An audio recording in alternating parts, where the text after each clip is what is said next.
નમસ્કાર નિર્માણ ન્યૂઝની વિશેષ રજૂઆત સાથે હું છું યજ્ઞ ત્રિવેદી. દર્શક મિત્રો, નિર્માણ ન્યૂઝની વિશેષ રજૂઆતમાં ચર્ચા કરવા જઈ રહ્યા છે કે એક બાજુ સત્તાનો મહાસંગ્રામ એટલે કે જ્યારે એક્ઝિટ પોલ સામે આવતો હોય છે તેને લઈને પણ ચર્ચા વિચારણા કરીશું, પણ તેની પહેલા હજુ પણ જે રીતે મતદાનને લઈને હજુ અડધો કલાકનો સમય બાકી છે એટલે તેની ઉપર તો ચર્ચા વિચારણા નહીં કરીએ, પરંતુ જ્યારે આપણે 7 તબક્કાના મતદાનની વાત કરીશું, 7 તબક્કાનું મતદાન અત્યારે તો કેવા પ્રકારનું રહ્યું, સાથે કેવા પ્રકારની પરિસ્થિતિઓ સર્જાઈ, આપણે તેને લઈને પણ ચર્ચા વિચારણા કરીશું. આ ચર્ચા વિચારણા કરવા માટે અમારી સાથે સ્ટુડિયોમાં ઉપસ્થિત છે મુકેશભાઈ ઓઝા, કે જેઓ રાજકીય વિશ્લેષક છે. જી મુકેશભાઈ, સૌથી પહેલા તો આપનું સ્વાગત છે. નમસ્કાર મુકેશભાઈ, શરૂઆત કરીએ આપણે. અત્યાર સુધીની જે પરિસ્થિતિ જોવા મળી, 7 તબક્કા જે જોવા મળ્યા અલગ અલગ, અને એ 7 તબક્કામાં કંઈક નવી વસ્તુ જોવા પણ મળી. આ વખતે દર વખત કરતાં થોડું ઓછું મતદાન પણ જોવા મળ્યું. સૌથી પહેલાં તો આ મતદાન જે ગઈ વખત 2019નું જે મતદાન હતું તેના કરતાં ઘણું ઓછું આ વખતે જોવા મળ્યું હતું દરેક જગ્યાએ. ક્યાંક ગરમીની વાત પણ જોવા મળી રહી છે, ક્યાંક એન્ટી ઇન્કમ્બન્સીની પણ બાબત જોવા મળી રહી છે. મતદાનને લઈને શું કહેશો? આ વખતના મતદાનમાં જો ખાસ પ્રમુખ વાતની જો આપણે ચર્ચા કરીએ તો આ મતદાનમાં એક મોદી લહેર નથી, જેને આપણે કહી શકીએ કે જે 2014માં જે લહેર હતી ભારતીય જનતા પાર્ટી પ્રતિ અને 19ની અંદર મોદીના નામની જે લહેર હતી, એ બંને ક્યાંક મિસિંગ દેખાય છે આ 2024ના ઇલેક્શનની અંદર. બીજું કે જે પ્રતિશત ઓછું મતદાન થયું છે એ ઓછું મતદાન આમ તો જોવા જઈએ તો જ્યાં 1-2% શેર પ્લસ માઇનસ થતા હતા ત્યાંની સીટો ઉપર રોમાંચક પરિણામ આવી શકે એવી સંભાવનાઓ વધતી જઈ રહી છે. બીજું, આજે એક્ઝિટ પોલ છે, કેટલી પોલ ખુલે છે અને કેટલું સાચું તારણ નીકળે છે એ તો હવે થોડોક કલાકનો સમય બાકી છે, આપણને એ પણ ખ્યાલ આવી જશે. પરંતુ આજના 7મા ચરણનું, છેલ્લા ચરણનું જે મતદાન હતું એ આમ થોડુંક હિંસક પણ રહ્યું. બંગાળની અંદર ઈવીએમ જેવી વસ્તુઓ લોકોએ જ જઈ અને તળાવમાં ફેંકી દીધી એવી ઘટનાઓ પણ બહાર આવી. અને બંગાળનું જ્યારે પણ બંગાળમાં ચૂંટણી થાય છે ત્યારે આપણે જોઈએ છે કે હિંસા વધુ થતી હોય છે. એકંદરે બીજા રાજ્યોમાં શાંતિપૂર્ણ મતદાન રહ્યું અને ખાસ કરીને ઉત્તર પૂર્વી જે ભાગ છે એ ભાગમાં જ જે સીટો હતી ને આજનું જે મતદાનમાં આપણા વડાપ્રધાન શ્રી મોદી સાહેબનું પણ મતદાન વારાણસીમાં અને કંગના રાણાવત મંડીનું મતદાન, એ આ બધા ચર્ચામાં છે. મનીષ તિવારીનું ચંડીગઢની સીટનું પરિણામ, એટલે આ બધા જે ચૂંટણીના જે મેઇન હીરો છે, જે લોકો છે, એમના માટેનું આ 7મું અને અંતિમ ચરણનું પરિણામ છે. મોદી સાહેબને સહેજ પણ ચિંતા નથી વારાણસી સીટની, એ તો સીધા ત્યાંથી ક્યાં કન્યાકુમારીમાં બેઠા છે, ધ્યાનમાં બેઠા છે. એટલે એ કેટલું કોન્ફિડન્સ છે એક પ્રધાનમંત્રીશ્રીને કે એ આપણે જોઈ શકીએ છીએ. પરંતુ એક પક્ષની અંદર ખૂબ જ ચિંતન ચાલી રહ્યું છે, એમના જે ધબકારા છે એ વધી રહ્યા છે, એમનું ડાયાબિટીસ વધી ગયું છે, એમનું બીપી વધી ગયું છે. એવું આપણે જો ઇન્ડી ગઠબંધનની વાત કરીએ ને હમણાં જ હજુ અડધો કલાક પહેલાં જ ખડગે સાહેબના એવા સ્ટેટમેન્ટ આવે છે કે એક્ઝિટ પોલના ડિબેટની અંદર અમારા કોંગ્રેસના પ્રવક્તાઓ બેસશે. ગઈકાલે એવું કીધું હતું કે ભાઈ અમે આ એક્ઝિટ પોલ વિશે એમણે કીધું હતું કે આનો કોઈ મતલબ નથી, બકવાસ છે, અને અમારા કોઈ ભાજપનું એક આખું માઇન્ડસેટ કરેલું એક્ઝિટ પોલ છે એવું નિવેદન આપીને ગઈકાલે ના પાડીને આજે જનમતને સાથે રાખીને અમે 295 સીટ જીતીએ છીએ એવો દાવો કરી અને એક્ઝિટ પોલની અંદર પોતાના પ્રવક્તાઓને બેસવાનું કીધું ને ડિબેટ કરવાનું કહ્યું, જનમાનસ માટે ડિબેટ કરવાનું કહ્યું. એટલે જે વારંવાર બદલાતા સ્ટેટમેન્ટ અને એક રણનીતિ ફિક્સ નથી, એક સંગઠનને લઈને ચાલવું છે, સંઘને કાશીએ લઈ જવો છે, ત્યારે ઘણા પ્રકારના એકબીજાના પ્રેશર, દબાણ થકી વાતાવરણ બનતું હોય છે. મિટિંગની અંદર નિર્ણયો લેવા એમના માટે ખૂબ જ અઘરા છે. તો સામેની બાજુ ભારતીય જનતા પાર્ટી માટે એવા નિર્ણય લેવામાં એવી કોઈ તકલીફ પડતી નથી. એક જનમાનસ, વિકાસની રાજનીતિ, ધર્મની રાજનીતિ, સનાતનની રાજનીતિ થકી ભારતીય જનતા પાર્ટીએ પોતાની છાપ છોડી છે અને એ લોકો ક્યાંક ને ક્યાંક જુએ છે. પરંતુ જ્યારે એક્ઝિટ પોલ ઉપર વાત કરવાની હોય અને એક્ઝિટ પોલના સાચા આંકડા આવશે જ અને એ પ્રમાણેનું પરિણામ આવશે, એ સત્યની નજીક જરૂર હોય છે પણ સત્ય હોતું નથી. એટલા માટે આ આંકડાઓનું હવે ગણિત સમજવા માટેની હવે આગળની ચર્ચા આપણે કરીએ. બિલકુલ સાચી વાત છે. એક બાજુ જ્યારે આપણે ગણિતની વાત કરીએ છીએ ને તેમાં પણ મુકેશભાઈ બહુ જ મહત્વનો પ્રશ્ન કે જ્યારે આપણે પ્રથમ તબક્કાથી શરૂઆત કરીએ તો આ 7મા તબક્કા સુધી પહોંચ્યા. અમુક અંશે અમુક જગ્યાએ જે બહુ જ ઓછું જે મતદાન પણ જોવા મળ્યું અને આ વખતે બે પક્ષ સામસામે છે, એનડીએ વર્સિસ ઇન્ડિયા. એનડીએમાં તો ચલો આપણે સમજીએ છીએ કે સૌથી મોટી પાર્ટી ભારતીય જનતા પાર્ટી અત્યારે જોવા મળી રહી છે. પણ હું ઇન્ડી એલાયન્સની વાત કરું, મુકેશભાઈ શું લાગે છે ઇન્ડી એલાયન્સમાં કે આજે બધા જ પક્ષ ભેગા થવાની એક વાત કરી હતી. તમે જાણો છો કે આપણે બેંગ્લોરમાં જે સૌથી પહેલી બેઠક મળી હતી, નીતિશ કુમાર હતા. નીતિશ કુમારે જે શરૂઆત કરી હતી બેઠકની, ત્યારબાદની વાત કરવામાં આવે તો એક બાદ એક જે છે ને એમ કે પલડું સામે આવતા ગયા કે ના શું થશે.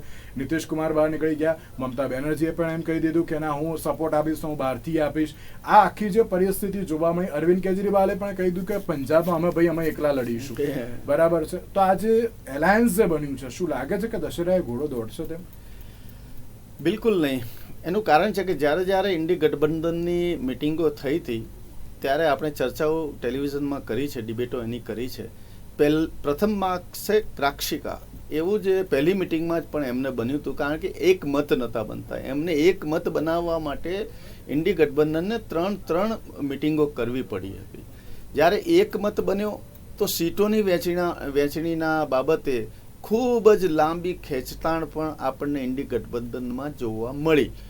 અને એ ગઠબંધનમાં એ જોયું કે કેજરીવાલ એમ કહે છે કે ભાઈ અમે પંજાબ અમારું છે, આખા દેશમાં તમે અમારી સીટો કાપી શકો પણ પંજાબમાં નહીં કાપી શકો. એટલે એ વાત માન્યા નહીં. પંજાબમાં આપની સામે કોંગ્રેસ છે અને અકાલી દળ પણ છે અને ભારતીય જનતા પાર્ટી છે. હવે પંજાબમાં એવી સ્થિતિ થઈ ગઈ છે કે જ્યાં બે પક્ષ સામસામે હતા અને આજે એ સ્થિતિ છે કે 4 પક્ષ છે. હવે 4 પક્ષમાં 3 પક્ષ જે છે કે જે ભાજપથી નારાજ છે એ 3 પક્ષમાં વહેંચાઈ જાય છે અને જે ભાજપથી ખુશ છે તો એ ભારતીય જનતા પાર્ટીના પક્ષમાં આવે છે. એટલે મને તો એવું લાગે છે કે આની અંદર આ કઈ રણનીતિ છે, કઈ ચાણક્ય નીતિ છે કે આ ભારતીય જનતા પાર્ટીને સ્પષ્ટ એક મત વધારવા માટેના તમે 4 જણ ના ત્યાં ભાગલા પડ્યા. એટલે આવા નિર્ણયો ક્યાંક ઘાતક થતા હોય છે. દિલ્હીની અંદર પણ આપણે જોયું કે કન્હૈયા કુમાર ત્યાંથી બંગાળમાંથી લાવી અને બિહારમાંથી લાવી અને ત્યાં મનોજ તિવારીની સામે લડાવવામાં આવી રહ્યા છે કોંગ્રેસના ઉમેદવાર તરીકે. અને ત્યાં પણ આપનું પ્રભુત્વ દિલ્હીમાં છે એ આપણે માની શકીએ છીએ. પરંતુ જે ઘટનાઓ કેજરીવાલ ઉપર બની છે, મનીષ સિસોદિયા ઉપર બની છે, એમને જેલ જવું પડ્યું છે અને એમના સ્કેમ ખુલ્લા થયા છે, શરાબ નીતિના જે સ્કેમ હતા એના એ ખુલ્લા થયા છે અને એના ઉપર ઘણી બધી રાજનીતિ થઈ છે. અને 1 તારીખ સુધી આજે જેલમાં, આવતીકાલે કદાચ 3 વાગે જેલમાં પહોંચી જશે કેજરીવાલ સાહેબ. પરંતુ ગઈકાલે એક ઇમોશનલ અત્યાચાર જેને કહી શકાય પબ્લિક ઉપર, એમણે પોતાના સંબોધનની અંદર મારા મા બાપની સેવા કરજો આવા સંદેશ આપી અને એક ઇમોશનલ લોકોનો સંવેદના લેવાનો પ્રયત્ન કર્યો છે. આ રાજનીતિ એક પ્રખર રાજનીતિક ન કહી શકાય આ વ્યક્તિને. આ રીતે તમને મત ન મળે. મત માંગવા માટે એક 5 વર્ષના શાસન સુશાસનની કામ દેખાતું હોય છે, તમારી પોલિસી દેખાતી હોય છે, તમારું ભ્રષ્ટાચારમાં કરપ્શન કેટલું છે એ બધું જ લોકો માર્ક કરતા હોય છે ને પછી વોટ આપતા હોય છે. બંગાળની સ્થિતિની જો વાત કરીએ તો મમતા દીદીનો સ્વભાવ આખો દેશ જાણે છે. એ ઉગ્ર ભાષાની અંદર ભારતીય જનતા પાર્ટી પ્રધાનમંત્રી માટે પણ એક અમાન્ય ન જાળવી શકતા હોય તો એ એવા નેતા માટે પણ લોકો જોવે છે. ત્યાંની સંદેશખલીની ઘટનાએ મમતા બેનર્જીને ખાસું નુકસાન પહોંચાડ્યું છે. પણ એની સામે ગવર્નરનો જે સેક્સ સ્કેન્ડલ છે એ ભારતીય જનતા પાર્ટી માટે પણ ક્યાંક ખતરો બન્યો છે. એટલે આવી દરેક રાજ્યની જો આપણે એક વાત કરીએ તો ત્યાંના કંઈક બે ચાર મુદ્દાઓ, જેમ ગુજરાતમાં ક્ષત્રિય આંદોલનના મુદ્દા ચાલ્યા, એવા દરેક રાજ્યની અંદર પ્લસ માઇનસ પોઈન્ટ છે. એટલે આ વખતે 2019 કરતાં થોડુંક ટક્કર આપે એવું પરિણામ કદાચ આપણને જોવા મળે. મુકેશભાઈ, તમે કહ્યું કે આપણે અન્ય રાજ્યોની વાત કરીએ, હું કરું છું. ના નહીં, let's talk about Gujarat. Gujarat 26 બેઠકોમાંથી એક બેઠક તો ચલો પેલું કે બિનહરીફ થઈ ગઈ, એટલે કે હવે લોચો ખાનારાય લોચો વાળ્યો છે. આપણે ચલો સુરતની તો વાત નહીં કરીએ, પણ હવે ચર્ચા કરીએ ગુજરાતની. ગુજરાતમાં જે રીતે 25 બેઠકો છે આ વખતે લાગે છે કે જે હું શરૂઆતથી વાત કરું છું કે જે વડોદરાની જે ઘટના સામે આવી રંજનબેન ભટ્ટ, ત્યારબાદની વાત કરીએ તો જે ઠાકોર સમાજે આવ્યો હતો સામે, ભીખાજી ઠાકોરને જે બદલવામાં આવ્યા, ત્યારબાદ પરસોત્તમ રૂપાલા. આ વખતનું જે મતદાન જે થયું છે ગુજરાતમાં, તેની ઉપરથી આમ કહી શકાય કે આ વખતે થોડી ઘણી ક્યાંક નારાજગી અત્યારે તો ભારતીય જનતા પાર્ટી માટે હોઈ શકે તેમ. ગુજરાતમાં ભારતીય જનતા પાર્ટીના વોટ અગર જો ઘટે તો એના માટે માત્ર ભારતીય જનતા પાર્ટી જ જવાબદાર રહેશે. વિપક્ષનો આની અંદર કોઈ રોલ નથી. ચોક્કસ દેખાય છે લોચા ખાનારા સુરતના લોકોને મતદાન કરવા ના મળ્યું અને ત્યાં લોચો વળી ગયો. ભાખરી શાક ખાનારા ઉત્તર ગુજરાતના લોકો એક પક્ષીય માને છે. ભારતીય જનતા પાર્ટીને પૂર્ણ અમારા નીતિનભાઈ પટેલ સાહેબે પૂર્ણ સમર્થન આપી દીધું અને પોતે ચૂંટણીથી નહીં લડવાનું વાતાવરણ બનાવીને એક સંતોષ જાળવ્યો. પરંતુ બાજરીના રોટલા શેકનારા અમારા ગનીબેન ખૂબ જ તાકતવર છે અને એમનું પરિણામ કદાચ ગુજરાતની સીટમાં ચોક્કસ કંઈક પરિણામ ચેન્જ કરી શકે એવી મને શંકા લાગે છે. ગાંઠિયા ખાનારા ભાવનગર રાજકોટવાળા લોકોનું જો આપણે એ સીટની સમીક્ષા કરીએ તો ત્યાં પણ જામનગરની સીટની અંદર ક્ષત્રિય મત વધુ છે. કદાચ ત્યાં પણ કંઈક પરિવર્તન જોવા મળે. રાજકોટમાં પુરુષોમાં ઉત્તમ એવા આપણા પુરુષોત્તમ રૂપાલાજીનું જે કથન હતું, નિવેદન હતું, એ ન માત્ર ગુજરાતમાં પણ રાજસ્થાન, MP અને અન્ય રાજ્યોમાં પણ એની ઇફેક્ટ પહોંચી હતી. એમને માફી માંગી પણ હતી. ઇલેક્શન પૂરું થયા પછી પણ માફી માંગી. એ માફી ચીડિયા ચૂક ગઈ ખેત ફિર પછતાએ ક્યાં હોય. એટલે આવી ઘટનાઓ ક્યાંક ભારતીય જનતા પાર્ટીને નુકસાન કરી છે. આણંદની અંદર ક્ષત્રિયો બળના કારણે એ સીટ ઉપર પણ થોડીક ટક્કર દેખાઈ રહી છે. પંચમહાલ ગોધરાની ટક્કર દેખાઈ રહી છે. ભરૂચની અંદર ચૈતર વસાવા એ ટક્કર લીધી છે. પરંતુ મહત્વની વાત એ છે કે મુસ્લિમ બહુક્ષેત્રીય વિસ્તાર છે, પરંતુ એની સામે અહેમદ પટેલની પુત્રી પણ ક્યાંક નારાજ હતી. એવી ઘટનાઓ પણ સામે આવી છે. વલસાડની સીટ પણ કંઈક પરિણામ નક્કી કરી શકે એમ છે. એટલે આમ જોવા જઈએ આપણે તો રાજકોટ ભલે કદાચ 1-2% વોટ શેરિંગ ઓછો થઈ શકે. ભારતીય જનતા પાર્ટીની સીટ નક્કી છે. જામનગરની પણ સીટ આમ નક્કી જોવા મળી રહી છે, પરંતુ 1-2% વોટ શેર જો વધી જાય તો કંઈક પરિણામ બદલી શકે.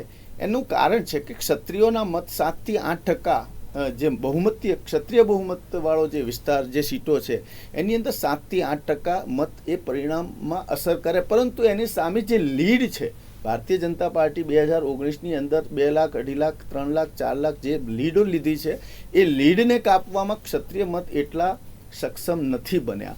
એટલે એ ગણિતને જોતા એવું લાગે છે કે એ સીટો ભારતીય જનતા પાર્ટી માટે સલામત રહી શકે છે. હા, એક ચોક્કસ પરિણામ એ જોવા મળશે કે જે 5 લાખની લીડ સરસાઈની જે વાત કરી રહ્યા હતા CR પાટીલ સાહેબ હોય કે આપણા ગૃહમંત્રી શ્રી અમિતભાઈ શાહ સાહેબ હોય, એ 5 લાખની લીડ કદાચ ગુજરાતમાં જોવા નહીં મળે. એકાદ જગ્યા અગર જોવાઈ જાય તો નવાઈ નહીં. આમ લાગે છે ત્યાં સુધી 2 થી 3 જગ્યા ઉપર થઈ શકે છે. નવસારી અને ગાંધીનગર સીટ ઉપર કદાચ આવી શકે, કારણ કે એ પાછળનો રેકોર્ડ છે. પરંતુ આ જે સ્થિતિનું નિર્માણ થયું છે ગુજરાતની અંદર પણ એવી ઘટનાઓ બનેલી છે. કુશાસનના પણ ક્યાંક જોયા છે આપણે, હરણીકાંડ પણ જોયો છે, મોરબી પુલ કાંડ પણ જોયો છે, ભ્રષ્ટાચારના કેસો પણ જોયા છે. એટલે ક્યાંક ને ક્યાંક વેપારી વર્ગ નારાજ છે, GSTથી કોઈ વર્ગ નારાજ છે. એટલે અમુક નાના જૂથના અમુક પ્રશ્નો છે. એ પ્રશ્નોને લઈને કદાચ મત આપવા જાય છે ત્યારે એ યાદ આવે છે ને એના થકી મત આપે છે. એ વ્યક્તિગત મામલો છે. પણ જ્યારે એક વ્યક્તિગત ના વિચાર થકી જ્યારે 20 લાખની વસ્તી ધરાવતું એક સંસદીય ક્ષેત્ર ની અંદર કેવી રીતે આપણે અનુમાન લગાવી શકીએ કે લોકોની માનસિકતા કઈ રીતે બદલી છે. આજે લોકો છે વોટ્સઅપ યુનિવર્સિટી ઘણું શીખી લેતા હોય છે, અને એના થકી કદાચ એ નિર્ણય લઈ લેતા હોય છે. બેફામ વિડીયો એઆઈથી જે નકલી ડ્રોપબેક કહેવાય છે ને, ડીપ ફેક્ટ વિડીયો ભાષાના, અને એ બધું જે ઘણું ચાલ્યું છે. લોકોને ગુમરાહ કરવાના ઘણા પ્રયત્નો થયા છે. અને ગુજરાતની અંદર ચિત્રમાં કદાચ 2 સીટ માટે, 2 કે 3 સીટ માટે ટક્કર જોવા જરૂર મળશે, પણ મને એવું લાગે છે કે ભારતીય જનતા પાર્ટી 26માંથી 1 તો જીતી ગઈ છે.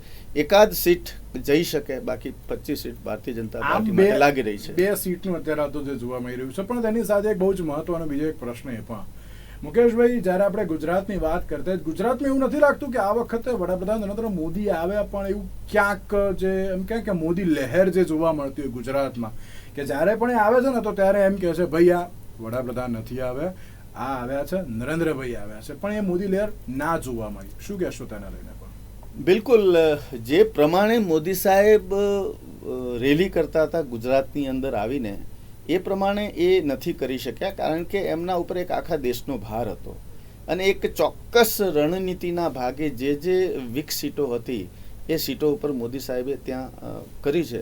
હવે જુઓ કે રાજકોટનો ઇસ્યુ હતો, પણ રાજકોટની અંદર ગયા નથી. એ જામનગરમાં ગયા, જામ સાહેબને મળવા ગયા, જામ સાહેબનું સન્માન સ્વીકારીને મેસેજ આપી દીધો કે ભાઈ અમારા ક્ષત્રિય સમાજ અમારી પક્ષે છે.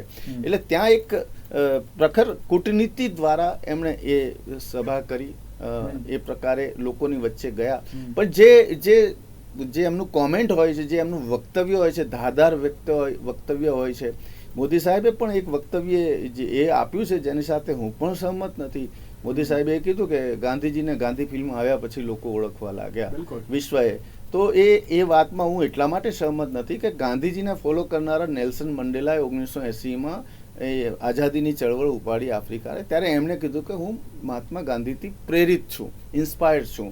એટલે ક્યારેક એવું સ્ટેટમેન્ટ લોકો પણ વિચારતા હોય છે, વિપક્ષ ભલે એને ગમે તે લે, પણ જ્યારે એક શિક્ષિત વ્યક્તિ એવા નિવેદન જોતા હોય ત્યારે જરૂર ચિંતન કરતા હોય છે. વાણી વિલાસ ચૂંટણી પ્રચારમાં થતો રહ્યો છે, એટલે એની કોઈ બહુ મોટી વાત નથી. અમારા રાહુલ ગાંધીજીએ એવું કીધું કે દરેક મહિલાને અમે 1-1 લાખ રૂપિયા વર્ષના આપીશું. આપણે 70 કરોડ મહિલામાંથી 60 કરોડ મહિલાને આપે તો બી 60 લાખ કરોડનું બજેટ ક્યાંથી લાવશે એ દિશા બતાવી નથી. એટલે આ પ્રકારના જ્યારે સ્ટેટમેન્ટ આપતા હોય છે, જે મફતની લાણી વેચીને જે મત પ્રાપ્ત કરવાના જે છે, એ સક્ષમતા દેશ માટે એક સક્ષમ રાજનીતિક પરિબળ જેવું કંઈ દેખાતું નથી. એટલે કોંગ્રેસ ડે બાય ડે એક અલગ કિનારત થઈ રહી છે, અને એનો દુઃખ એ વાતનું છે કે ભારતીય જનતા પાર્ટી માટે સક્ષમ કોઈ વિપક્ષ નથી. સંસદની અંદર લગભગ બધી જ સીટો અમને ભગવા કલરની દેખાય છે.